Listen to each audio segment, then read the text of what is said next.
الصلاۃ والسلام علیک یا رسول اللہ وعلی آلک واصحابک یا حبیب اللہ۔ الصلاۃ والسلام علیک یا نبی اللہ وعلی آلک واصحابک یا نور اللہ۔ درود پاک کی فضیلت سنتے ہیں۔ درود پاک ایک ایسا وظیفہ ہے میرے بیچ اسلامی بھائیوں کہ اللہ تبارک و تعالیٰ کے جہاں ہم پر بہت سارے احسان ہیں نا، اس میں ایک بہت بڑا احسان اللہ تبارک و تعالیٰ نے ہمیں درود پڑھنے کا موقع دیا ہے، چانس دیا ہے کہ تم بھی درود پڑھ لو۔ اب یہ کیوں چانس میں نے کہا، آیت درود کئی بار ہم سنتے بھی ہیں، نمازوں کے بعد بھی وہ پڑھی جاتی ہے، دعا کے اختتام پر بھی پڑھی جاتی ہے۔ ایک بار پھر میں پڑھ دیتا ہوں وہ آیت، ان اللہ وملائکتہ یصلون علی النبی یا ایھا الذین آمنوا صلوا علیہ وسلموا تسلیما اللہم صل علی سیدنا ومولانا محمد عدد ما فی علم اللہ صلاۃ دائمۃ بدوام ملک اللہ۔ اس آیت درود کا ترجمہ کیا ہے؟ کئی بار سنی آیت، ترجمے پر غور کیا کبھی؟ شاندار ترجمہ، شاندار لیسن۔ قرآن کہتا ہے بے شک اللہ اور اس کے فرشتے درود بھیجتے ہیں اس غیب بتانے والے نبی پر، اے ایمان والو تم بھی ان پر درود اور خوب سلام بھیجو۔ علماء نے بہت خوبصورت بات اس آیت کے تحت لکھی۔ حضرت آدم علیہ السلام کو یہ اعزاز دیا گیا کہ تمام فرشتوں کو یہ حکم دیا گیا کہ حضرت آدم علیہ السلام کو سجدہ کریں، ٹھیک ہے؟ ان کی رسپیکٹ کی گئی، ان کو فرشتوں کو حکم دیا گیا کہ انہیں سجدہ کریں۔ مفسرین ایک بات تو یہ لکھتے ہیں کہ حضرت آدم کو بھی جو سجدہ کروایا گیا نا، اس کی بڑی وجہ یہ تھی کہ ان کی پیشانی میں بھی نور مصطفیٰ صلی اللہ تعالی علیہ وسلم جگمگا رہا تھا۔ دراصل یہ اس نور کو سجدہ کروایا گیا۔ اور دوسری خوبصورت بات کہ حضرت آدم علیہ السلام کو تو فرشتوں نے سجدہ کیا اور ایک بار کیا۔ میرے آقا کی شان یہ ہے کہ نہ صرف فرشتے بلکہ خود رب عز و جل نبی پاک پر درود بھیج رہا ہے۔ اچھا، سجدہ ایک بار ہوا، درود کتنا پڑھا جاتا ہے؟ روزانہ ایک بار، روزانہ 100 بار نہیں۔ جو کچھ عربی گرامر جانتے ہیں وہ جانتے ہیں کہ یصلون، یہ جو لفظ ہے نا، یہ کنٹینیو ورب کے لیے آتا ہے۔ تو مسلسل اگر کوئی کام ہو رہا ہو یہ اس کے لیے آتا ہے۔ یصلون کے معنی یہ بنتے ہیں کہ اللہ اور اس کے فرشتے اس غیب بتانے والے نبی پر مسلسل درود بھیج رہے ہیں، کنٹینیو یہ درودوں کی بارش ہو رہی ہے۔ اب ذرا جو کام رب فرمائے، فرشتوں سے کروائے، اس میں ہمیں بھی موقع دے دے تو یہ تو رب کا احسان ہے نا، ہے ہم پر یہ اللہ کی کتنی بڑی مہربانی ہے۔ ہاں، یہ ضرور سمجھنا ضروری ہے، فرشتوں کا اور ہمارا درود کیا ہوتا ہے کہ ہم اللہ کی بارگاہ میں دعا کرتے ہیں کہ یا اللہ ہمارے آقا پر رحمتوں کی بارش نازل فرما۔ رب کی طرف سے جو درود ہوتا ہے وہ اللہ کی طرف سے رحمتوں کی بارش اور اللہ کی طرف سے عنایتیں نبی پاک علیہ الصلوۃ والسلام پر نازل ہوتی ہیں۔ اے میرے بیچ اسلامی بھائیوں، اب یہاں بڑی ایک خوبصورت بات، یہ فرشتے ہیں کتنے، کوانٹٹی کتنی ہے؟ قرآن پاک میں اللہ ارشاد فرماتا ہے اور تیرے رب کے لشکروں کو اس کے علاوہ کوئی نہیں جانتا۔ اللہ کے لشکر، اللہ کی مخلوق، سبحان اللہ۔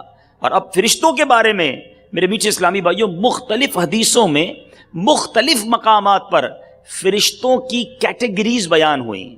تو اب ذرا غور کرتے ہیں کہ کتنی کیٹیگریز ہیں فرشتوں کی، چند بیان کرتا ہوں۔ ملائکہ مقربین، حاملین عرش، عرش اٹھانے والے فرشتے، ساتوں آسمانوں میں رہنے والے اربوں سے زائد فرشتے، جنت کے پہرے دار، دوزخ کے داروغے، انسانوں کی حفاظت کرنے والے فرشتے، سمندروں پر مقرر فرشتے، بادلوں پر مقرر فرشتے، بارش برسانے پر مقرر فرشتے، جسموں میں روح پھونکنے والے فرشتے۔ یہ حدیثیں ہیں جس سے ایکسٹریکٹ کر کے، استنباط کر کے مختلف کیٹیگریز بتاتے ہیں ہمارے علماء ہیں۔ انسان کے یعنی ماں کے پیٹ کے اندر بچے کی شکل بنانے پر مامور فرشتے، نباتات اگانے والے، ہواؤں کے چلانے والے، میرے میٹھے اسلامی بھائیوں، جمعے کے دن جو نمازی آتے ہیں ان کو لکھنے والے فرشتے، نماز کے لیے جو انتظار کرتے ہیں ان کے لیے دعا کرنے والے فرشتے، یہ کیٹیگریز ہیں، لیکن یہ کل ملا کے بنتے کتنے ہیں؟ 2 حدیثیں سناتا ہوں اور ریئلائز کرنا آسان ہو جائے گا۔ علامہ سخاوی رحمۃ اللہ تعالی علیہ فرماتے ہیں، بی بی عائشہ صدیقہ رضی اللہ تعالی عنہا فرماتی ہیں، 7 آسمانوں میں ایک قدم بالشت اور ہتھیلی کی مقدار کوئی ایسی جگہ نہیں جہاں کوئی فرشتہ رکوع، سجدے یا قیام میں موجود نہ ہو۔ پورا ایریا جو ہے بالشت بھر بھی جگہ نہیں ہے، اتنے فرشتے رب کی عبادت میں مصروف ہیں۔ اے میرے میٹھے اسلامی بھائیوں، سعادت الدارین بڑی پیاری کتاب لکھی امام نبہانی نے، انہوں نے ایک حدیث نقل کی کہ فرماتے ہیں فرشتے اللہ کا سب سے بڑا لشکر ہیں۔ نبی پاک علیہ الصلوۃ والسلام فرماتے ہیں آسمان چر چرایا۔ اب یہ سٹیج ہے، اگر یہاں میں 50-100 اسلامی بھائیوں کو بلا لوں تو یہ چرچر کرنے لگ جائے گا۔ جب مور لوڈڈ ہو جاتی ہے کوئی چیز تو وہ چرچراتی ہے۔ حدیث میں آقا فرماتے آسمان چرچرایا، اور اس کو چرچرانے کا حق ہے۔ قدم بھر بھی ایسی جگہ نہیں جہاں کوئی فرشتہ رکوع یا سجدے یا قیام میں نہ ہو۔ اتنے فرشتے آسمانوں پر موجود ہیں، مگر ان سب کو کام کیا دیا ہوا ہے؟ ان اللہ وملائکتہ یصلون علی النبی، نبی پاک پر درود بھیج رہے ہیں کنٹینیو۔ اچھا، ابھی تک شاید کوانٹٹی سمجھ نہیں آئی ہوگی، ابھی کیوبک یعنی وہ سائز تو سمجھ آ گیا کہ کتنے بڑے ایریا پر فرشتے موجود ہیں، مگر نمبر آف اینجلز کیا ہے؟ اللہ غنی۔ امام نبہانی آگے لکھتے ہیں، فرماتے ہیں کہ انسان جو ہے نا وہ جنات کا 10واں حصہ ہے۔ پھر فرمایا انسان اور جنات مل جائیں نا تو یہ خشکی کے جانوروں کا 10واں حصہ ہے۔ فرمایا خشکی کے جانور، انسان اور جنات سب ملا لو تو یہ پرندوں کا 10واں حصہ ہے۔ اچھا جناب، اور آگے چلتے ہیں، فرمایا یہ سارے مل جائیں نا تو بحری جانوروں کا 10واں حصہ ہے۔ آگے چلتے ہیں، فرمایا سارے ملا لو تو یہ زمین پر موجود فرشتوں کا 10واں حصہ ہے۔ پھر فرمایا یہ سب ملا لو تو پہلے آسمان پر موجود فرشتوں کا یہ 10واں حصہ ہے۔ یہ سب ملا لو دوسرے آسمان پر موجود فرشتوں کا یہ 10واں حصہ ہے۔ کیلکولیٹ سب کو کرو، پھر یہ تیسرے آسمان پر موجود فرشتوں کا 10واں حصہ ہے۔ اسی حساب سے کیلکولیٹ کرتے چلے جاؤ، یہ 7ویں آسمان تک پہنچے گا۔ فرمایا یہ سارے مل کر کرسی پر موجود فرشتوں کے مقابلے میں چھوٹی سی جماعت بنتے ہیں۔ دیر از نو کیلکولیٹر، کوئی کمپیوٹر فرشتوں کی، کیونکہ خود فرمایا نا کہ اللہ کا سب سے بڑا لشکر جو ہے وہ فرشتے ہیں۔ پھر آتا ہوں اسی بات کی طرف، کس نبی کے امتی ہو کہ رب نے اربوں خربوں، ارے خربوں بھی تھوڑا لفظ ہے، نہ جانے کتنے فرشتوں کو کس کام کا حکم دیا ہے۔ ان اللہ وملائکتہ یصلون علی النبی۔ اے ایمان والو، تمہیں موقع دیا جا رہا ہے، اللہ اور اس کے فرشتے اس غیب بتانے والے نبی پر درود بھیج رہے۔ رب کی قدرت اس کو بھی مد نظر رکھیے کہ اللہ کی شان کتنی بڑی ہے کہ اس کے فرشتے کتنے ہیں۔ یہ مہربانی ہے کہ ہمیں یہ موقع دیا جا رہا ہے۔ تو بہرحال درود پڑھنا بھی ہے اور ذوق و شوق کے ساتھ پڑھنا۔ پھر محبت کے ساتھ درود پاک پڑھ لے، صلو علی الحبیب صلی اللہ تعالی علی محمد صلی اللہ علیہ وسلم۔ آج میلاد کا اجتماع ہے، پیارے آقا علیہ الصلوۃ والسلام کی مبارک سیرت کے بارے میں کچھ سنتے ہیں۔ بہت ساری باتیں کہی جا سکتی ہیں، بہت سارے واقعات بیان کیے جا سکتے ہیں۔ یعنی نبی پاک علیہ الصلوۃ والسلام کی ذات تو وہ ہے نا کہ بیان کرنے والا شش و پنج میں آ جاتا ہے کہ بات شروع کہاں سے کروں، ختم تو کر بھی نہیں سکتا، شروع کہاں سے کروں یہی سمجھ نہیں آتی۔ پیارے آقا علیہ الصلوۃ والسلام کی سیرت کے اتنے پہلو ہیں اور ہر پہلو اتنا روشن ہے کہ کبھی جی چاہتا ہے کہ نبی پاک علیہ الصلوۃ والسلام کے دنیا میں آنے سے پہلے کے واقعات بیان کیے جائیں۔ کبھی جی چاہتا ہے کہ عین ولادت کے وقت جن کمالات اور جس نور کا ظہور ہوا ان مبارک واقعات کا تذکرہ کیا جائے۔ کبھی جی چاہتا ہے کہ بچپن میں جھولے میں بیٹھ کر میرے آقا جو چاند کو اشارہ کیا کرتے، اس نورانی بچپن کی پیاری پیاری ادائیں بیان کی جائیں۔ اور کبھی جی چاہتا ہے کہ نبی پاک علیہ الصلوۃ والسلام کے صادق و امین والی جوانی کا تذکرہ کیا جائے کہ جب اہل مکہ کو ایمان کی دعوت پیش نہیں کی تھی مگر جتنے لوگ تھے کاروبار کر کے آپ کے ساتھ زندگی گزار کر آپ کے گن گانے والے بن گئے۔ پھر جی چاہتا ہے کہ نبی پاک علیہ الصلوۃ والسلام نے جب اعلان نبوت کیا، پہلی وحی غار حرا میں نازل ہوئی اور اس کے بعد جو کفار بداتوار نے ظلم و ستم کی آندھیاں چلائیں، وہاں میرے آقا نے صبر کی وہ مثالیں قائم کی، ان کو بیان کیا جائے۔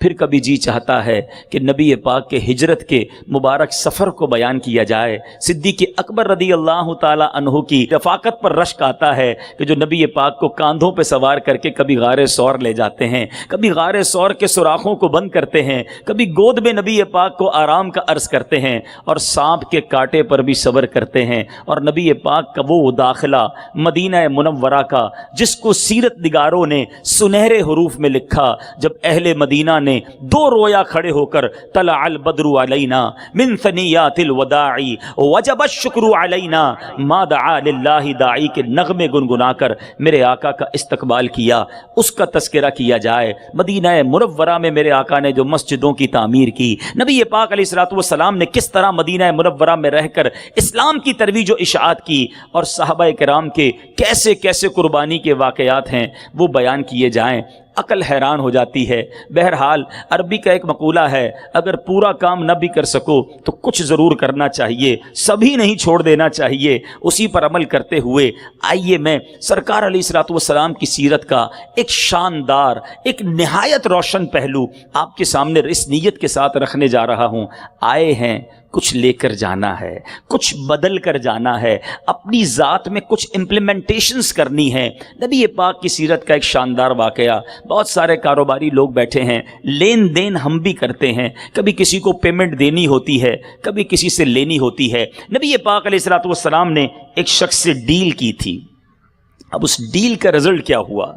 یاد رہے کہ سیدنا زید بن ثانہ رضی اللہ تعالیٰ عنہ یہ اسلام لانے سے پہلے ایک یہودی عالم تھے، اور انہوں نے نبی پاک علیہ الصلوۃ والسلام سے کچھ کھجوریں خریدی تھیں، اور کھجوریں دینے کی مدت میں ابھی 2 یا 3 دن باقی تھے، ابھی ڈیو ڈیٹ نہیں آئی تھی، یاد رہے 2-3 دن باقی تھے۔ انہوں نے مسجد میں ابھی ایمان نہیں لائے، پیارے آقا علیہ الصلوۃ والسلام کا دامن پکڑا اور نبی پاک علیہ الصلوۃ والسلام کو نہایت تیز نظروں سے دیکھتے ہوئے کہا کہ اے محمد صلی اللہ تعالی علیہ وسلم، عبد المطلب کی ساری اولاد کا یہی طریقہ ہے کہ تم لوگ ہمیشہ حقوق ادا کرنے میں دیر لگاتے ہو۔ صرف پیارے آقا کو نہیں کہہ رہے، نبی پاک کے پورے خاندان کو معاذ اللہ بدتمیزی کی جا رہی کہ عبد المطلب کی ساری اولاد کا یہ طریقہ ہے۔ اور یہ بھی یاد رہے کہ ڈیو ڈیٹ نہیں آئی ہے، ایک تو یہ کہ بدتمیزی ہو رہی ہے اور بیجا ہو رہی ہے، اس کا کوئی ریزن بھی نہیں ہے۔ اچھا، اب آگے کہتا ہے تمہارا کام ہی یہی ہے کہ ٹال مٹول سے کام لیتے ہو، یہ تمہاری عادت بن چکی ہے، معاذ اللہ۔ اچھا، یہ منظر میرے آقا کے ساتھ عمر فاروق رضی اللہ عنہ بھی دیکھ رہے ہیں۔ حضرت عمر کا جلال آپ جانتے ہیں، حضرت عمر وہ ہیں جن کے بارے میں احادیث میں یہ مفہوم ملتا ہے، عمر جس گلی سے گزر جائے شیطان ادھر سے نہیں گزرتا۔ اچھا، نبی پاک کے ساتھ ہے اور یہ دیکھ رہے ہیں کہ پیارے آقا علیہ الصلوۃ والسلام سے ایسی بدتمیزی، ایسا روڈ انداز۔ حضرت عمر رضی اللہ تعالیٰ عنہ نے بڑے غضبناک نگاہوں سے زید بن ثانہ کو دیکھا کہ اے خدا کے دشمن، تو کیا خدا کے رسول صلی اللہ تعالیٰ علیہ وسلم سے ایسی گستاخی کر رہا ہے؟ خدا کی قسم، اگر نبی پاک علیہ الصلوۃ والسلام کے ادب کا لحاظ نہ ہوتا تو ابھی تلوار سے تیرا سر اڑا دیتا۔ ذرا غور کیجئے گا، ایک بڑا آدمی ہو، ہمارے یہاں بہت سارے بڑے بڑے بزنس مین بیٹھے ہیں اور اس کے 4 دوست بھی ساتھ ہوں، 2 گارڈ ساتھ ہوں، اور سامنے کوئی بدتمیزی کرے تو بندے کا انداز ہی کچھ اور ہو جاتا ہے۔ سارے دوست کھڑے ہو جائیں، گارڈز آگے آ جائیں کہ بتاتے ہیں ہم تم نے ہمارے صاحب کے ساتھ بدتمیزی کی۔ حضرت عمر رضی اللہ عنہ غیظ و غضب میں آ گئے کہ نبی پاک علیہ الصلوۃ والسلام کے ساتھ ایسا برتاؤ۔ اب پیارے آقا علیہ الصلوۃ والسلام کا کیا ایٹیٹیوڈ ہے، یہ میرا آج کا ٹاپک ہے۔ نبی پاک علیہ الصلوۃ والسلام کا انداز کیا ہے؟ پیارے آقا علیہ الصلوۃ والسلام نے حضرت عمر سے فرمایا، اے عمر تم یہ کیا کہہ رہے ہو؟ تمہیں تو یہ چاہیے تھا کہ مجھے ادائے حق کی ترغیب دے کر اس کو نرمی کے ساتھ تقاضا کرنے کا حکم دیتے کہ تم مانگو ذرا نرمی سے، اور مجھے کہتے یا رسول اللہ صلی اللہ علیہ وسلم اس کا حق ادا کر دیجئے۔ اب میرے بیچ اسلامی بھائیوں اب نبی پاک نے کیا کیا؟ ایک تو نرم کول ڈاؤن کیا معاملہ، پھر آقا علیہ الصلوۃ والسلام فرمایا اے عمر اس کو اس کے حق کے برابر کھجورے دے دو، کچھ زیادہ بھی دے دو۔ حضرت عمر پہلے غصے میں تھے، بدتمیزی کی تھی نبی پاک علیہ الصلوۃ والسلام سے، کہا حضور جتنی نکلتی ہے اتنی تو دے دوں، زیادہ کیوں دوں؟ میرے آقا فرماتے ہیں چونکہ ٹیڑھی نظروں سے دیکھ کر تم نے اس کو خوف زدہ کر دیا تھا، اس لیے اسے اس کی دل جوئی کے لیے تھوڑی اور کھجورے دے دو۔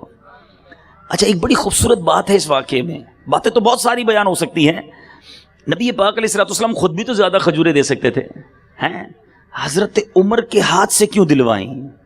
ان کی تربیت بھی تو کرنا مقصود ہے نا، جنہوں نے غصے سے دیکھا انہی کے ہاتھ سے زیادہ کھجورے دلوائیں کہ عمر تم نے تیز نگاہوں سے دیکھا تھا اس لیے زیادہ کھجورے دے دو۔ حضرت عمر نبی پاک کا حکم تھا، کھجوریں بھی دیں کچھ زیادہ بھی دیں۔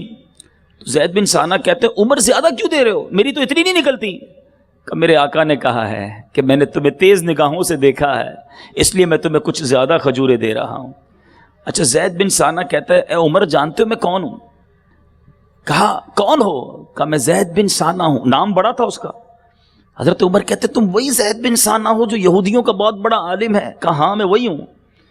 کہا پر تمہیں پتہ نہیں اللہ کے نبی سے کیسے بات کی جاتی ہے، اتنی بدتمیزی، اتنا روڈ لینگویج۔ اب ذرا سنیے گا، نرمی، شفقت، محبت، معافی کیا رنگ لاتی ہے۔ زید بن ثانہ کہتے ہیں اے عمر مجھے پتا ہے یہ اللہ کے نبی ہیں، لیکن میں نے آسمانی کتابوں میں آخری نبی کی کچھ نشانیاں پڑھی تھیں، میں اے عمر چیک کر رہا تھا، میں نے پہلی 2 نشانیاں تو پہچان لی تھیں، لیکن اب مجھے 2 نشانیوں کا امتحان کرنا باقی تھا۔ نمبر 1 کہ ان کی قوت برداشت جو ہے ان کے غضب پر غالب رہے گی، اور جس قدر ان کے ساتھ جہالت کا برتاؤ کیا جائے گا اس قدر ان کا صبر و تحمل بڑھتا چلا جائے گا، جتنی بدتمیزی کی جائے گی نا اتنا نرم ہوتے جائیں گے۔ اے عمر میں نے جان لیا ہے یہی اللہ کے سچے نبی ہیں، اے عمر یاد رکھو میں ایمان بھی قبول کرتا ہوں اور میں بڑا مالدار آدمی ہوں، یعنی گویا پیسے نہیں چاہیے تھے، کھجوریں نہیں چاہیے تھی، چیک کرنا تھا، کہہ رہے بڑا پیسہ ہے میرے پاس، آج میں اپنی آدھی دولت اسلام کے لیے وقف کرتا ہوں۔ معافی کر کے، نرمی کر کے، شفقت کر کے۔ اے میرے میٹھے اسلامی بھائیوں، نبی پاک علیہ الصلوۃ والسلام نے نہ جانے کتنوں کو ایمان کی دولت سے نوازا۔ ایک بڑا مسکنسیپشن بھی ہے آج کے دور میں، اور یہ مسکنسیپشن یہ میرے پڑھے لکھے جو میرے بھائی بیٹھے ہیں، ینگسٹرز بیٹھے ہیں، اس کو دور کریں کہ اسلام جو ہے وہ تلوار کے زور سے پھیلا ہے، نہیں۔ پڑھیں تاریخ اسلام کو، میرے آقا معاف کرتے گئے، لوگ کلمہ پڑھتے گئے ہیں، نبی پاک درگزر کرتے گئے، اسلام پھیلتا چلا گیا۔ آپ خود دیکھیں نا، بدتمیزیاں ہوتی رہیں، میرے آقا معاف فرماتے رہے۔ میرے آقا تو وہ ہیں میرے میٹھے اسلامی بھائیوں، قرآن مجید فرقان حمید نبی پاک کے اخلاق کریمہ کے بارے میں کیا فرماتا ہے؟ وَإِنَّكَ لَعَلَىٰ خُلُقٍ عَظِيمٍ۔ اعلیٰ حضرت نے ترجمہ بھی بڑا شاندار کیا۔ اعلیٰ حضرت لکھتے ہیں اور بے شک تمہاری خوبو بڑی شان کی ہے۔ اللہ تبارک و تعالیٰ نے نبی پاک علیہ الصلوۃ والسلام کو اخلاق کے اس مرتبے پر فائز کیا کہ جن کی مثال دنیا میں نہیں ملتی۔ امام عشق و محبت اعلیٰ حضرت لکھتے ہیں نا، تیرے خلق کو حق نے عظیم کہا، تیری خلق کو حق نے جمیل کیا، کوئی تجھ سا ہوا ہے نہ ہوگا شہا، تیرے خالق حسن و ادا کی قسم۔ اے میرے میٹھے اسلامی بھائیوں، نبی پاک علیہ الصلوۃ والسلام کے اخلاق کے بارے میں ایک بار کسی نے بی بی عائشہ صدیقہ رضی اللہ تعالی عنہا سے سوال کیا، اما حضور یہ تو بتائیے پیارے آقا علیہ الصلوۃ والسلام کے اخلاق کیسے تھے؟ بی بی عائشہ صدیقہ رضی اللہ تعالی عنہا نے کاؤنٹر کوسچن کیا، تم قرآن نہیں پڑھتے؟ کہا جی پڑھتا ہوں قرآن۔ کہ قرآن ہی نبی پاک کے اخلاق ہیں، پورا قرآن جو ہے وہ گویا نبی پاک علیہ الصلوۃ والسلام کے اخلاق کو بیان کر رہا ہے۔ اے میرے میٹھے اسلامی بھائیوں، نبی پاک علیہ الصلوۃ والسلام کے کچھ فرامین سناتا ہوں۔ آج میں یہ چاہتا ہوں آج کے اس اجتماع سے ہم اپنے اخلاق کو پہلے ری چیک کریں، ہمارے اخلاق کیسے ہیں؟ پیارے آقا تو ایسے کریم، ایسے شفیق، معاف کرنے والے، درگزر کرنے والے، کیا ہمارے اندر بھی عادت ہے؟ میرے آقا کیسے یہ سیدھا راستہ حق کا بتانے آئے ہیں، یہ حق کے بندوں کو حق سے ملانے آئے ہیں، یہ بھولے بچھڑوں کو رستے پہ لانے آئے ہیں، یہ بھولے بھٹکوں کو ہادی بنانے آئے ہیں، چمک سے اپنی جہاں جگمگانے آئے ہیں، مہک سے اپنی یہ کوچے بسانے آئے ہیں۔ رؤوف ایسے ہیں اور یہ رحیم ہیں اتنے کہ گرتے پڑتوں کو سینے لگانے آئے ہیں۔ اے میرے بیچ اسلامی بھائیوں، نبی پاک علیہ الصلوۃ والسلام کا ایک شاندار قول ذرا سنیے، حدیث سنیے۔ آقا فرماتے تم لوگوں کو اپنے اموال سے خوش نہیں کر سکتے۔ کچھ لوگ کہتے ہیں میں پیسے بانٹ دوں گا لوگ میرے قریب آ جائیں گے، نہیں، پیسے سے لوگوں کو خوش نہیں کیا جا سکتا۔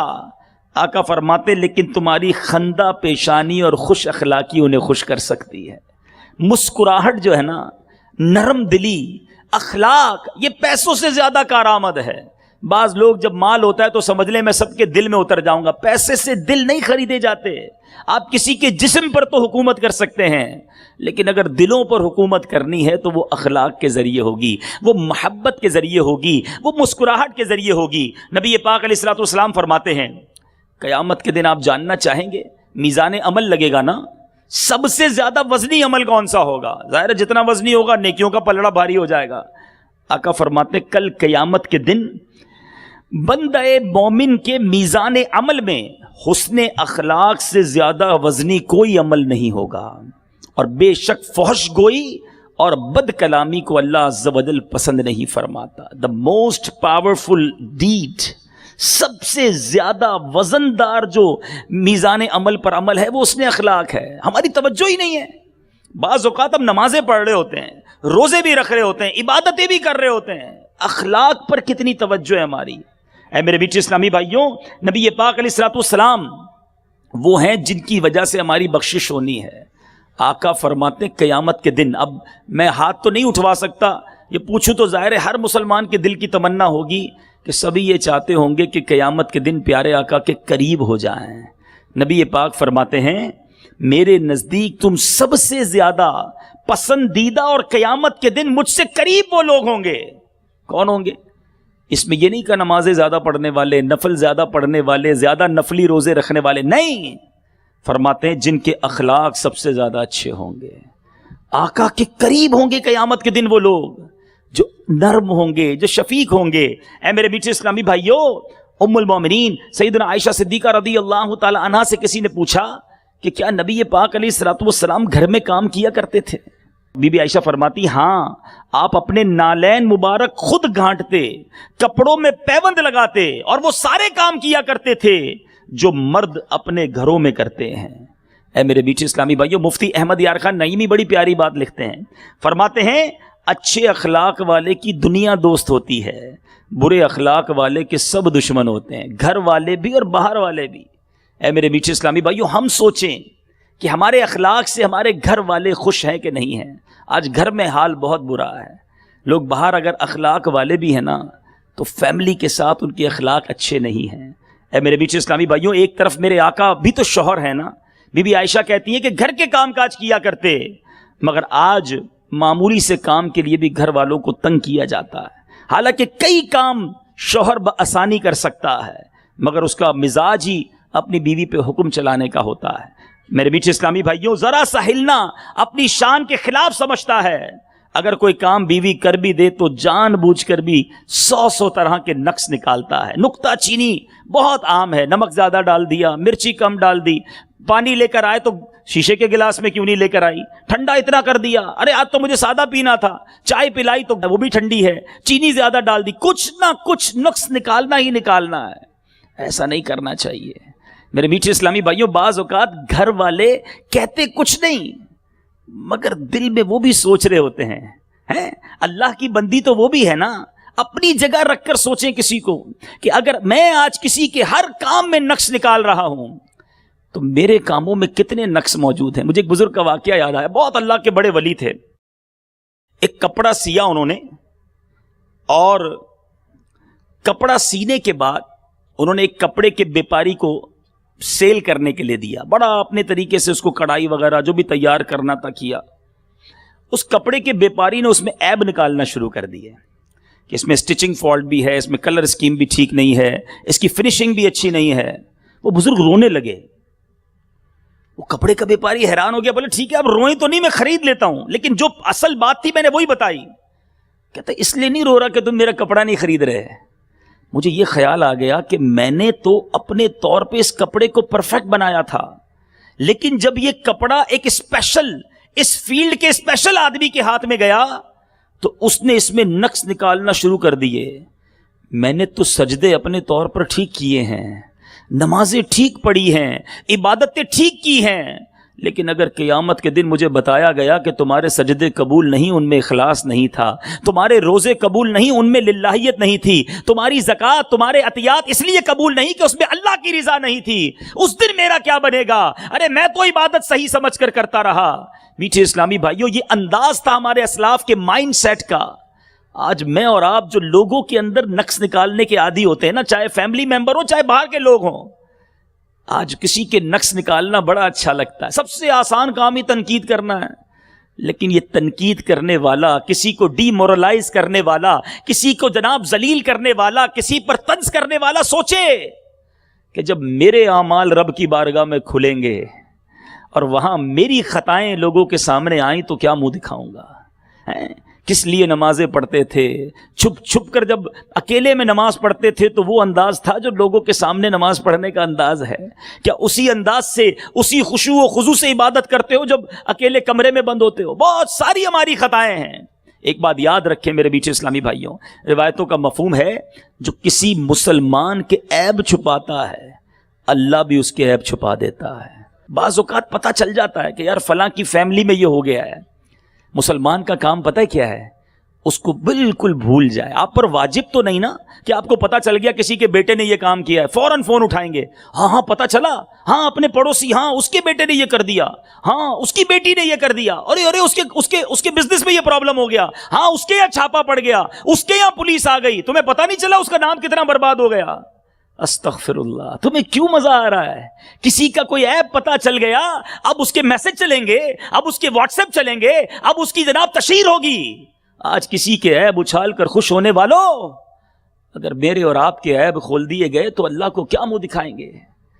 اور جو کسی کے عیب چھپاتا ہے، کبھی ہم چاہتے ہیں کہ میری خطائیں کسی کو پتہ چلیں۔ ہمارے گھر میں بھی تو پرابلمز ہوتے ہیں نا، میرے پرابلم پڑوسی کو پتہ نہ چلیں۔ بعض اوقات گھر میں میاں بیوی کی آواز اونچی ہوتی ہے تو کوئی دونوں میں سے ایک کہتا ہے آواز کم رکھیں، برابر والے بھی ہیں، پتہ چل جائے گا میاں بیوی لڑ رہے ہیں۔ تمہاری لڑائی کسی کو پتہ نہ چلے اس کی فکر ہے، دوسرے کی پتہ چل گئی تو میسج چلانا شروع کر دیے۔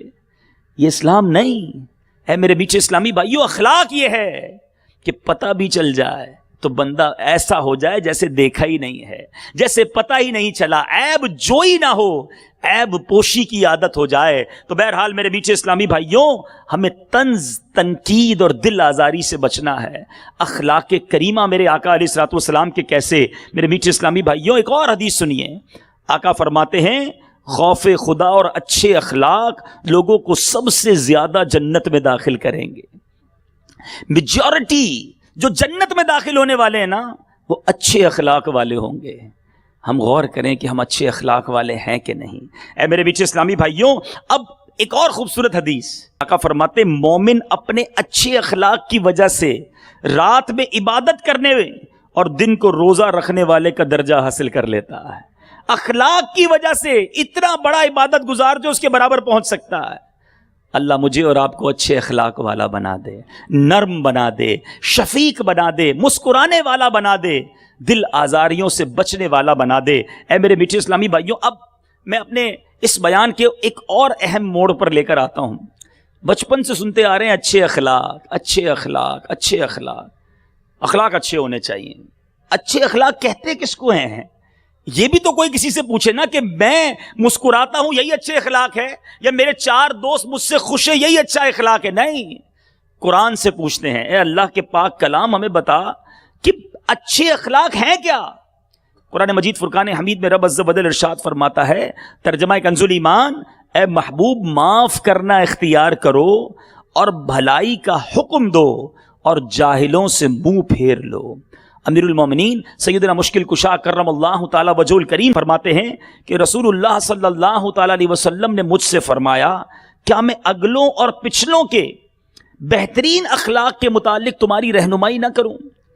عرض کی حضور ضرور ارشاد فرمائیے. آپ ذرا غور سے سن لیجیے. اگر یہ ڈیفینیشن یاد ہو گئی نا اور اگر آپ اس ڈیفینیشن پر پورے اترتے ہیں then you will be satisfy کہ ٹھیک ہے میں اچھے اخلاق والا ہوں, اللہ کرے بن جاؤں. پیارے آقا فرماتے ہیں جو تمہیں محروم کرے تم اسے عطا کرو. ہاں ہے امتحان. جو تمہیں محروم کرے تم اسے عطا کرو, جو تم پر ظلم کرے تم اسے معاف کر دو, اور جو تم سے تعلق توڑے تم اس سے جوڑو. محروم کرے, امجد بھائی نے مجھے نہیں بلایا, اب میں نے بھی نہیں بلانا. جو محروم کرے ہم اسے بھی محروم کرتے ہیں. اس نے مجھے گفٹ نہیں دیا میں اس کو گفٹ نہیں دوں گا. فلاں نے مجھے نہیں بلایا, ختم, اب ہمارا بھی تعلق ختم. تو پھر تو یہ ٹٹ فار ٹیٹ جیسے کو تیسا ہوا نا. ہمیں اخلاق اگر اچھے کیا ہیں, جو تمہیں محروم کرے تم اسے عطا کرو. ہم سب کا بھلا سب کی خیر سوچنے والے بن جائیں. دوسری بات فرمائی جو تم پر ظلم کرے تم اسے معاف کر دو. ابھی تو سنا آپ نے زید بن ثانہ کا واقعہ. ایک بار نبی پاک علیہ الصلوۃ والسلام آرام کر رہے, کوئی ہتھیار ساتھ نہیں, کوئی صحابی ساتھ نہیں, ون اینڈ اونلی. اس زمانے میں ایک شخص تھا جس کا نام غورث تھا, ننگی تلوار ہاتھ میں لیے نبی پاک کو معاذ اللہ قتل کے ارادے سے سامنے آیا. جیسے ہی پیارے آقا کے سامنے پہنچا کوئی گارڈ, کوئی سرکار علیہ الصلوۃ والسلام کے ساتھ بظاہر نہیں تھا. آنکھ مبارک پیارے آقا نے کھولی, سامنے غورث ہاتھ میں تلوار لیے کھڑا ہے.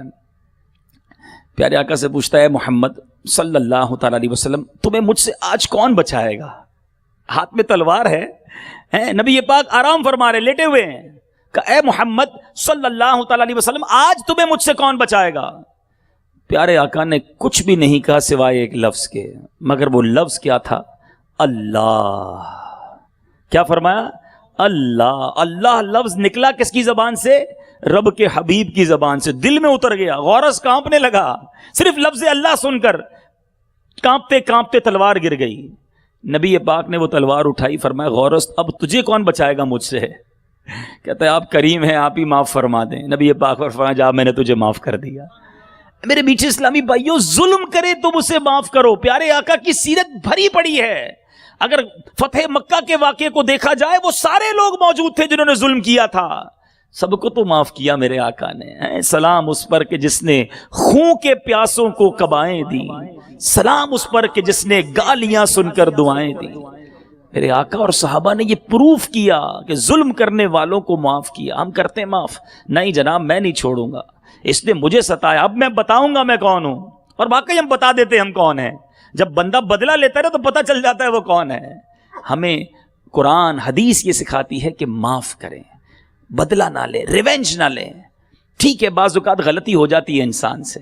میں آپ کو صحیح بتاؤں, یہ جو ریونج کی عادت ہے نا, بدلے کی عادت ہے, اس نے کئی دوستیاں ختم کروا دیں, کئی پارٹنرشپس ختم کروا دیں, کئی رشتے داریاں توڑوا دیں, کئی محبتیں ختم کر دیں. اگر ہم صبر کرنے والے, معاف کرنے والے ہوتے تو آج وہ ہمارے دوست ہوتے جو آج دشمن بنے بیٹھے ہیں. آج وہ بھی رشتہ دار ہوتے جن سے رشتہ داریاں ٹوٹ چکی ہیں. لیکن بس وہی بدلہ لینے کی عادت, معاف نہ کرنے کی عادت, غصہ کرنے کی عادت. اے میرے میٹھے اسلامی بھائیوں, اس میں اپنے آپ کو ہمیں بدلنا ہوگا. اور حدیث کا جو تیسرا سیگمنٹ تھا, جو تیسرا اشارہ تھا, آقا فرماتے ہیں کہ جو تم سے تعلق توڑے تم اس سے تعلق جوڑو. بعض اوقات رشتہ دار نہیں بلاتے, اپنے گھر پر نہیں بلاتے, ہم بھی نہیں بلاتے, ہم نہیں جاتے اس خالہ کے گھر پر, ہم اس چچا کے یہاں نہیں جاتے. کیوں؟ کیونکہ وہ بھی نہیں آتے. اپنے بچوں کی شادی میں نہیں بلایا تھا ہم کو. یہ اخلاق نہیں ہے. آپ ایک بار آگے بڑھ کر انہیں بلا تو لیجئے, انشاءاللہ رشتہ داری شروع ہو جائے گی. تھوڑی سی لائف ہے, خوش ہو کر جی لیجئے, رشتہ داریاں محبتیں بانٹ کر جی لیجئے. اور یہی میرے آقا علیہ الصلوۃ والسلام کی خوبصورت تعلیمات ہے. میں ایک ایسا واقعہ سنانے جا رہا ہوں, جب میں نے پڑھا نا رونگٹے کھڑے کر دیتا ہے. اگر باپ ہو, کوئی بھی دنیا کا باپ ہو, اور اس کی بیٹی کے ساتھ یہ واقعہ ہو جائے, کیسے صبر کرے گا, کیسے وہ ریونج نہیں لے گا. اور یہ والد کون تھے اور یہ بیٹی کون سی تھی, ذرا سنیے اور ایمان تازہ کیجئے. نبی پاک علیہ الصلوۃ والسلام کی شہزادی, والد ہیں میرے آقا, شہزادی ہیں حضرت زینب رضی اللہ تعالی عنہا. ان کے شوہر ابو العاص بن ربی نے غزوہ بدر کے بعد مدینہ منورہ کے لیے روانہ کیا. اب یہ خبر قریش مکہ کو, کفاران مکہ کو پہنچ گئی کہ بی بی زینب جا رہی ہے مدینہ. اب وہاں خیر سے پہنچ گئیں تو پھر تو یہ بھی امن میں آ جائیں گی. وہ نہیں چاہتے تھے نا کہ لوگ ایک ایک کر کے مدینہ شریف پہنچ جائیں. میٹھے اسلامی بھائیوں، اب کیا ہوا، ان کفار نے حضرت زینب کا پیچھا کیا، مقام ذی طوا پر بی بی زینب رضی اللہ تعالیٰ عنہ کو روک لیا گیا۔ حضرت زینب کو حبار بن اسود، نام یاد رکھیے گا، حبار بن اسود نے نیزہ مارا، میرے آقا کی شہزادی ہیں، جب وہ نیزہ مارا نا تو آپ اونٹ سے نیچے گری، زخمی تو ہوئی آپ اس وقت حاملہ تھیں، پریگننٹ تھیں، آپ کا حمل ضائع ہو گیا۔ اب ذرا غور کیجئے، نبی پاک کی شہزادی، اور اس طرح آپ کو تکلیف پہنچائی گئی۔ مگر میٹھے اسلامی بھائیوں، یہی حبار بن اسود کچھ عرصے کے بعد مقام جعرانہ پر نبی پاک علیہ الصلوۃ والسلام کے پاس آ کر بیٹھ گیا۔ اب آیا، حالانکہ یاد رہے کہ ابھی اسلام قبول نہیں کیا تھا۔ صحابہ کرام نے عرض کی، حضور حبار بن اسود آ گیا ہے۔ ارشاد فرمایا، میں نے دیکھ لیا ہے اسے۔ کچھ صحابہ کھڑے ہو گئے کہ اب بدلہ لیتے ہیں، ہماری شہزادی حضور کو اس طرح زخمی کیا، حمل ضائع ہو گیا، کتنی تکلیف ہوئی ہوگی اس باپ سے پوچھو کہ جس کی بیٹی اس طرح زخمی ہو جائے۔ اور صحابہ غصے کے مارے کھڑے ہو گئے کہ حبار بن اسود کو مار دیں۔ میٹھے اسلامی بھائیوں، حبار نے کھڑے ہو کر کیا کہا؟ کہتے ہیں، اے اللہ کے نبی صلی اللہ تعالیٰ علیہ وسلم، آپ پر سلامتی ہو، میں گواہی دیتا ہوں کہ اللہ کے سوا کوئی معبود نہیں، اور میں گواہی دیتا ہوں کہ محمد صلی اللہ تعالیٰ علیہ وسلم اللہ کے رسول ہیں۔ فوراً ایمان لے آیا۔ کہتے ہیں، یا رسول اللہ، میں آپ سے بھاگ کر کئی شہروں میں گیا، چھپتا رہا کہ مجھے پتا تھا میں نے جرم بہت بڑا کیا ہے، میں چھپ کر زندگی گزارتا رہا، میں کوشش کرتا رہا کہ میں غیر عربیوں کے ملک میں سیٹل ہو جاؤں، مگر مجھے آپ کی نرم دلی، آپ کا پیارا برتاؤ یاد آتا رہا۔ اے اللہ کے نبی، ہم شرک میں مبتلا تھے، پھر اللہ نے آپ کے وسیلے سے ہمیں ہدایت دی اور ہمیں ہلاکت سے نجات بخشی، لہٰذا آپ میری جہالت اور میری اس بات کی جس کی آپ تک خبر پہنچی ہے درگزر فرمائیں۔ میں اپنے برے کاموں کا اعتراف کرتا ہوں، آج معافی مانگتا ہوں، مجھے معاف کر دیجئے۔ اے میرے میٹھے اسلامی بھائیوں، نبی پاک نے فرمایا، جاؤ، میں نے تمہیں معاف کر دیا۔ یہ ہے میرے آقا کی سیرت۔ ہمارے پیر پہ کسی کا پیر پڑ جائے نا، اتنا بڑا ظلم تو چھوڑ دیجئے، چلتے چلتے پیر پہ پیر پڑ جائے تو بندہ پیچھے سے آواز لگاتا ہے، اندھے ہو نظر نہیں آتا، کیا اس سے غلطی نہیں ہو سکتی ہے؟ ہماری گاڑی سے کوئی چھوٹا سا اسکریچ موٹر سائیکل والا لگا دے تو جب تک اس کو 2 گالیاں نہ دے میں چین نہیں آتا ہے۔ چلتے چلتے کوئی گاڑی آگے ہمارے نکالے تو شیشہ اتار کر اس کو جب تک آل فول نہ بکے تو چین نہیں آتا۔ کیوں اتنی سختی ہے ہمارے اندر؟ کیوں اتنا ریونج ہے؟ ارے جس نبی کا کلمہ پڑا وہ تو معاف کرنے والے، وہ درگزر کرنے والے، وہ نرمی کرنے والے، اور ان کا غلام کیوں اتنا غصے کا بھرا ہوا ہے کہ نہیں جناب، جب تک جواب نہیں دوں گا مجھے چین نہیں آئے گا۔ صبر کرنے والے بنو، برداشت کرنے والے بنو۔ میرے میٹھے اسلامی بھائیوں، نبی پاک علیہ الصلوۃ والسلام سے ایک بار ایک صحابی نے کمال کا سوال کیا، میں کہتا ہوں کمال سوال ہے۔ سیدنا ابو درداء کہتے ہیں کہ میں نے عرض کی، یا رسول اللہ، مجھے کوئی ایسا عمل ارشاد فرما دیجئے جو مجھے جنت میں داخل کر دے۔ کون کون چاہتا ہے بھائی؟ سارے ہی چاہتے ہیں نا۔ ایزی کوسچن، آقا کوئی ایسا عمل بتا دیں کہ جنت میں داخل کر دے۔ اور نبی پاک نے کوئی بہت لمبی لسٹ نہیں دی، دیر آر اونلی 3 words، صرف 3 میں جواب دیے، 3 لفظوں میں۔ فرماتے لا تغضب ولک الجنہ، غصہ نہ کیا کرو تیرے لئے جنت ہے۔ اب ذرا غور کیجئے، اور ہم غصے ہی کو پکڑ کے بیٹھے ہیں، ریونج کو پکڑ کے بیٹھے ہیں۔ اور جتنا بندہ پاور میں آتا ہے نا، غریب ہوتا ہے تو تھوڑا نرم ہوتا ہے کیونکہ بگاڑ نہیں سکتا کسی کا۔ جیسے جیسے پیسہ آتا گیا، تعلقات بنتے گئے ہیں، اسٹیٹس بلند ہوتا گیا، ہمارا جلال بھی بڑھتا گیا، ہمارا ریونج بھی بڑھتا گیا، ہمارا ٹور اور اسٹائل بھی بدلتا گیا کہ اب بتاتا ہوں میں کون ہوں۔ میرے آقا فرشتوں کے آقا ہیں مگر چٹائی پر سونے والے ہیں، نبیوں کے سردار ہیں مگر غریبوں کے ہاں دعوت کھانے والے ہیں۔ میرے آقا کونین کے والی ہیں مگر جان کے دشمنوں کو معاف کرنے والے ہیں۔ میں اور آپ تو ان کے قدموں کی خاک کے برابر بھی نہیں نا، پھر کس بات کا غرور ہے؟ پھر کس بات کا فخر ہے؟ پھر کس بات کا ریونج ہے؟ نہیں میرے میٹھے اسلامی بھائیوں، یہ ہم غلط لائن پہ چلے گئے ہیں، یہ ہم غلط روٹ اپنا بیٹھے ہیں۔ یہ اسلام نہیں ہے، یہ شریعت نہیں ہے، یہ نبی پاک کا طریقہ نہیں۔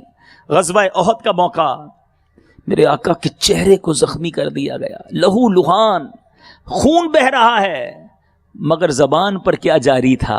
نبی پاک فرماتے اللہم اہدی قومی فانہم لا یعلمون، اے اللہ عز و جل میری قوم کو ہدایت عطا فرما کیونکہ یہ لوگ مجھے نہیں جانتے۔ حق کی راہ میں پتھر کھائے خون میں نہائے طائف میں، حق کی راہ میں پتھر کھائے خون میں نہائے طائف میں، دین کا کتنی محنت سے کام آپ نے اے سلطان کیا، جہاں کے دشمن خون کے پیاسوں کو بھی شہر مکہ میں عام معافی تم نے عطا کی، کتنا بڑا احسان کیا۔ اے میلاد کے اجتماع میں آنے والوں، کوئی تو تبدیلی لے کر جاؤ۔ آج اگر میں اور آپ یہ نیت کر لینا کہ میں نے بدلہ نہیں لینا، میں نے دشمنی پیدا نہیں کرنی، میں نے معاف کرنا ہے، میں نے درگزر کرنا ہے۔ ایک بڑی خوبصورت روایت ہے، وہ روایت یہ ہے کہ جو معاف نہیں کرتا اسے معاف نہیں کیا جائے گا، اور جو رحم نہیں کرتا اس پر بھی رحم نہیں کیا جائے گا۔ میں جب بھی یہ روایت بیان کرتا ہوں مجھے ایک واقعہ یاد آ جاتا ہے، مجھے بھولتا نہیں ہے۔ مدینہ منورہ میں ایک بہت بڑے مفتی صاحب، مجھے پتا چلا وہ آئے ہوئے ہیں، میں ان سے ایک دو اسلامی بھائیوں کے ساتھ ملنے گیا، ہند کے، بہت بڑا نام ہے، نام لوں تو تقریباً لوگ جانتے ہوں گے مگر میں نام نہیں لوں گا۔ ہم سب کو رلا دیا انہوں نے، لیکن کس بات پر رلایا؟ ہم حاضری دینے گئے، ہم گئے تو وہ رو رہے تھے، آنسو بہ رہے تھے، ان کے ہاتھ میں کتاب تھی۔ تو میں نے کہا خیریت تو ہے حضور؟ جو مجھے لب لباب اس ملاقات کا یاد ہے، آج سے کم از کم 10 سال 15 سال ہو گئے ہوں گے اس ملاقات کو۔ کہتے میں ابھی روایت پڑھ رہا تھا کہ جو کسی کو معاف نہیں کرتا اسے معاف نہیں کیا جاتا۔ مجھے یاد آ گیا کہ تھوڑے دنوں پہلے میرے مدرسے میں میرے ایک بچے نے غلطی کی تھی، میں نے اسے کھڑا کر دیا، وہ مجھ سے معافی مانگتا رہا، استاد صاحب معاف کر دیں، میں نے کہا میں تمہیں معاف نہیں کروں گا۔ وہ معافی مانگتا رہا، استاد صاحب معاف کر دیں، میں نے کہا تمہیں معاف نہیں کروں گا۔ وہ یہ کہتے جا رہے، روتے جا رہے، کہتے جا رہے، روتے جا رہے، اور پھر کیا بار بار کہتے ہیں آپ سب گواہ ہو جاؤ، میں نے اس بچے کو معاف کر دیا، یا اللہ تو بھی مجھے معاف کر دے۔ حالانکہ استاد کے پاس بہت ساری رعایتیں ہوتی ہیں، بچوں کی تربیت کے لیے استاد ان پر شرعی تقاضوں کے مطابق ود دا باؤنڈریز آف شریعہ وہ سختی کر سکتے ہیں، مگر یہ اللہ والے ہوتے ہیں، روایت پڑھی تو لرز گئے کہ اگر میں نے اس کو معاف نہیں کیا اور مجھے معاف نہیں کیا گیا تو میرا قیامت کے دن کیا بنے گا۔ بعض اوقات ہمارا ملازم غلطی کر کے سامنے کھڑا ہوتا ہے کہ معاف کر دو، ہم کہتے میں نہیں کروں گا معاف، آج سے تو نوکری سے فارغ ہے، بچہ بیوی بھائی بہن غلطی کر لے ہم نہیں کرتے معاف۔ ارے میرے میٹھے اسلامی بھائیوں، یہ تو سوچو کہ آج تمہارے ہاتھ میں یہ پاور ہے کہ تم کسی کی غلطی کو معاف نہیں کر رہے۔ کوئی تو ہے جس کے ہاتھ میں میرا بھی پاور ہے، جو مجھ پر بھی قدرت رکھتا ہے۔ اگر ہمارے ساری غلطیوں پر اگر پوچھنے لگ گیا، اگر ساری غلطیوں پر حساب کتاب دینا پڑ گیا تو کدھر جائیں گے ہم لوگ؟ معاف کرو، کیا پتا یہی معافی ہماری معافی کا سبب بن جائے۔ درگزر کرو، کیا پتا یہی درگزر کرنا اللہ ہمیں معاف کر دے۔ نہ بنو سخت، نہ بنو روب جھاڑنے والے، جھڑکنے والے، دل توڑنے والے۔ ارے یاد رکھو ہم سب نے مرنا ہے، اور واللہ میری بات یقین کرو، اتنی محبتیں بکھیر کر اس دنیا سے جاؤ کہ تمہارے جانے کے بعد لوگ یاد کریں کہ کوئی تھا، اے اللہ بڑا نرم دل، بڑا حسن اخلاق کا پیکر تھا، ہم سے بڑی محبت سے پیش آتا تھا، مولا اس کی مغفرت کر دے۔ مرنے کے بعد لوگ ہمیں اچھے الفاظ میں یاد کریں، اتنے دل توڑ کر اتنی سختیاں کر کے مت جانا کہ مرنے کے بعد لوگ کہیں کہ جان چھوٹ گئی۔ نہیں میرے پیچھے اسلامی بھائیوں، ہمیں پیچھے بھی اپنے ایسی یادیں چھوڑ کر جانا ہے، اور یہ جب ہی ہو سکتا ہے جب ہم پیارے آقا کی سنت پر عمل کرنے والے بن جائیں، ہم اپنے اخلاق کو بہتر کرنے والے بن جائیں۔ اور اس کے لیے میرے پیچھے اسلامی بھائیوں ہمیں کرنا کیا ہوگا؟ سب سے پہلا طریقہ، اگر آج یہ طے کر رہے ہو نا کہ اخلاق اچھے کرنے تو best way, what ever you want, جو بھی دنیا میں چاہیے ہو نا، اپنے اندر تبدیلی لانی ہے نا، سب سے بہترین حل کیا ہے؟ اللہ کی بارگاہ میں دعا کریں، اے اللہ میرے اخلاق اچھے کر دے، مجھے نرم کر دے، مجھے شفیق کر دے۔ بڑی پیاری دعا ہے، ویسے تو وہ آئینہ دیکھنے کی دعا ہے، لیکن وہ ویسے بھی پڑھتے رہا کرو۔ اللہم حسنت خلقی فحسن خلقی، اے اللہ میرا چہرہ تو اچھا بنا دیا ہے، میرے اخلاق بھی اچھے کر دے۔ وہ قریب ہے. یقین کریں ہم کمزور ہیں نا, ہم اس سے تو عرض کر سکتے ہیں مولا میرے اخلاق اچھے کر دے, مجھے مسکرانے والا بنا دے, دل توڑنے والا نہیں. اور یہ چھوٹی بات نہیں, ہو سکتا ہے کوئی ایسا بھی میرا بھائی بیٹھا ہو جو کہے یہ اتنا امپورٹنٹ ٹاپک تو نہیں, یہ بڑا امپورٹنٹ ٹاپک ہے. حدیث پاک کے الفاظ ہیں من آذا مسلمن فقط آذانی, جس نے کسی مسلمان کو تکلیف دی آقا فرماتے ہیں اس نے مجھے تکلیف دی. ومن آذانی فقط آذ اللہ, اور جس نے مجھے تکلیف دی اس نے اللہ کو تکلیف دی. اٹس ناٹ آرڈنری تھنگ, یہ بہت بڑا جرم ہے اگر آپ مسلمانوں کے دل توڑی جا رہے ہیں, مسلمانوں کو تکلیف پہنچائے جا رہے ہیں, چاہے وہ پڑوسی ہو, چاہے وہ کاروباری ہو, چاہے وہ میرے جاب کرنے والا کلیگ ہو, چاہے میرے خاندان کا فرد ہو. سب کا خیال رکھنا ہوگا, سب کے ساتھ اچھے انداز سے پیش آنا ہوگا. اور اگر آج کے بیان کے بعد ایسا یاد آ رہا ہے کہ میں نے کچھ لوگوں کے دل دکھائے ہیں, تکلیف پہنچائی ہے, ڈانٹا ہے, جھڑکا ہے, ان کو ذلیل کیا ہے, تو معافی مانگ لیں. ہو سکتا ہے آپ کہیں کہ یار میں سیٹ ہو کر نوکر سے معافی مانگوں, کیا شوہر کے بیوی سے معافی مانگوں, باپ ہو کے کیا بیٹے سے معافی مانگوں, یہ کیسے ہو سکتا ہے؟ تمہاری اور میری اوقات کیا ہے؟ میرے آقا اپنے غلاموں سے معافی مانگتے تھے, غلاموں کے سامنے اعلان فرماتے کہ تم میں سے کسی کا مجھ پر کوئی حق آتا ہے تو لے لو, کوئی بدلہ لینا ہے تو لے لو. رب کے محبوب ہو کر وہ اعلان کر سکتے ہیں. ہمیں شرم آتی ہے, آج مت شرمانا, ایسا نہ ہو کہ قیامت کے دن شرمانا پڑ جائے. اور معافی مانگنے سے عزت کم نہیں ہوتی, یہ بھی یاد رکھنا, یہ بھی غلط فہمی ہماری. کسی سے معافی مانگ کر دیکھ لو, اس کے دل میں اور عزت بڑھ جائے گی کہ یار اتنا بڑا آدمی ہو کر بھی مجھ سے معافی مانگ رہا ہے. کوئی بات نہیں, آپ معافی مانگ لیں, اللہ کی رضا کے لیے معافی مانگ لیں. اپنے بچوں کو جمع کر کے کہہ دیں کہ اگر آج تک کوئی تکلیف پہنچائی ہے تو مجھے معاف کر دو. بیوی سے معافی مانگے, ماں باپ سے معافی مانگے, کیونکہ اگر یہ ناراض ہو گئے, حقوق العباد اتنا ڈیفیکلٹ, اتنا کرٹیکل معاملہ ہے دنیا میں. یاد رکھیے گا حقوق اللہ کیا ہے, عبادت, نمازیں, روزے. اگر یہ خطا ہو بھی گئی نا, اللہ سے معافی مانگو, اللہ معاف فرما دیتا ہے.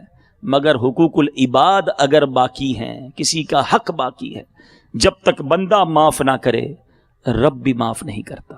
اللہ تعالیٰ مجھے بھی آپ کو بھی عمل کرنے کی توفیق عطا فرمائے. نیت کریں انشاءاللہ سب کے ساتھ نرمی کا برتاؤ کروں گا, کسی کو تکلیف نہیں پہنچاؤں گا. کوئی مجھے تکلیف پہنچا بھی دے میں تکلیف نہیں پہنچاؤں گا. اگر یہ عادت بن گئی نا, آپ کی لائف ایزی ہو جائے گی, آپ کی زندگی آسان ہو جائے گی. اللہ مجھے بھی آپ کو بھی عمل کرنے کی توفیق عطا فرمائے. ویڈیو دیکھنے کا شکریہ. اگر آپ چینل پر نئے ہیں تو سبسکرائب کر لیں اور ساتھ ہی ساتھ بیل آئیکن پر بھی کلک کر دیں تاکہ یوٹیوب ہماری ہر ویڈیو کا نوٹیفیکیشن سب سے پہلے آپ کو بھیج دے. جزاک اللہ.